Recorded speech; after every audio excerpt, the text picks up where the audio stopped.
Good morning. Thank you, Mr. Chair, Mr. Ranking Member, and let me express my appreciation very quickly to all of the men and women represented before us and all of your teams and the entire team that have provided us with a safe journey post 9/11 as it relates to international threats coming to the United States. We have not had that kind of attack. My time is short, and I'd appreciate your quick response.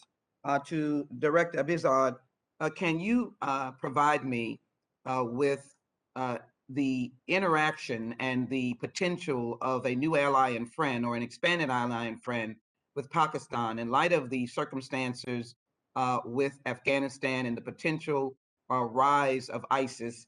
Are we looking to use assets and collaborate as relates to domestic security? And my time is short. Would you give me a brief answer, please? Yes, thank you very much for the question. Pakistan has been a longtime CT partner. It is a complicated partner given some of the dynamics in the region, but we will absolutely look to collaborate with them on CT, whether emanating from Afghanistan, Pakistan, or elsewhere in the region, consistent with our shared interests. Thank you. You've been eloquent, Director Wray, on advising us about domestic terrorism. I would like to get in writing again the protocols that you put in place post the January 6th very devastating insurrection attack against democracy. And I'd prefer to have that in writing to the committee and directed to me as well. Let me indicate that many of us know that your responsibilities for national security is large. And so as I think of Ali Rassman, Simone Biles, Michaela Maroney, and Maggie Nichols, they deserve the protection of the United States and the attention of the FBI.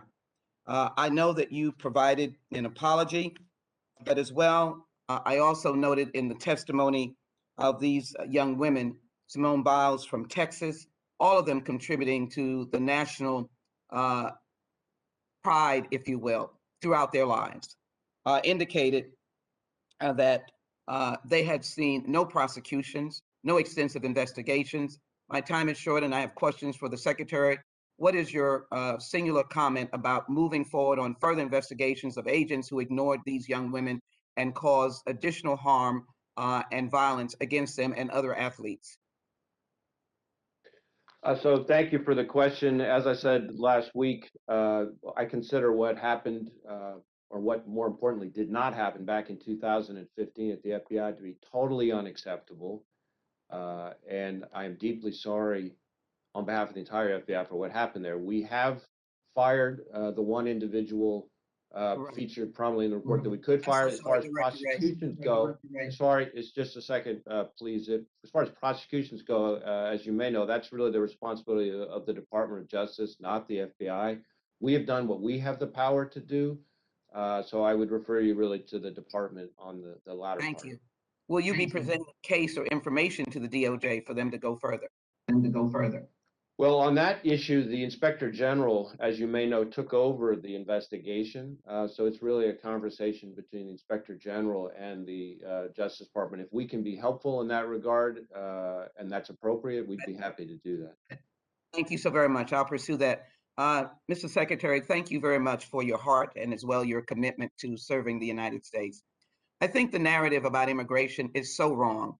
First of all, the southern border is 1,954 miles. It is not out of control. Thank you to those who are protecting it. I have many people who acknowledge that.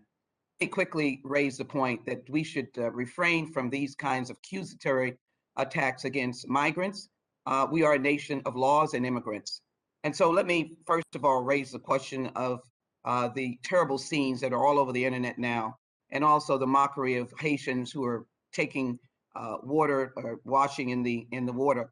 First of all, how much did race play a part in these actions? Are you looking into that as well? And also, have you considered this Trump relic of Title 42, not eliminating, but a suspension of it in light of the fact that Haitians have been determined to be no national security threat? There are Haitians in my district right now, migrants who have come from NGOs on the border. We welcome them. I will be visiting them over the weekend. But I want to know how we can do better in this particular instance. You've answered all the other questions of asylum opportunities, the opportunities for them to be taken by sponsors or family members, which they have. We can do better. I know you want to do better. Can you give me those answers? Thank you. Congresswoman, thank you very much. The investigation is going to be all encompassing. We're not going to cut a single corner or compromise any element of thoroughness. It will be a sweeping investigation, number one. Number two, with respect to Title 42 and its exercise, that is an authority of the Centers for Disease Control. It is not a matter of immigration policy.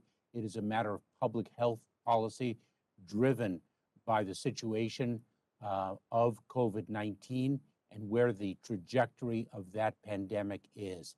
It is based on the data that CDC analyzes, and it is a CDC order that determines the applicability of the Title 42 authority. Gentlelady's time has expired. Chair recognizes gentleman from Louisiana, Mr. Higgins, for 5 minutes.